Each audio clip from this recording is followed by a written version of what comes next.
Okay, thank you for those updates. And new this morning, a traveling exhibit now in Virginia is hoping to teach some of the American history left on the cutting room floor. As Elizabeth Holmes reports, the exhibit highlights stories from women of color who served in the U.S. military.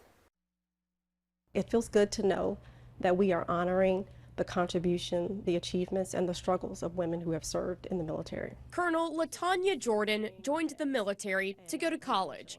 The higher she climbed the ranks in the Army, the fewer leaders she saw that looked like her. As I got commissioned and started to progress in the ranks, that did start to narrow. You don't see as many African American women in leadership roles, but I use that as an opportunity to coach, teach, and mentor, and look for those individuals that can replace Colonel Jordan in the future. The Color of Freedom exhibit, bringing the stories of those like her to light. There was a beauty about how they accepted their fate. Women of color fighting for their country, their stories often left untold. I got into aviation because it was the only combat job for women. Some names I don't think any households are even familiar with their contributions. Some names like Connie Mariano, Emily Perez, or Lieutenant Colonel Charity Adams, who came through Fort Lee. She was the first African-American woman commissioned into the Women's Army Auxiliary Corps in 1942. Women of color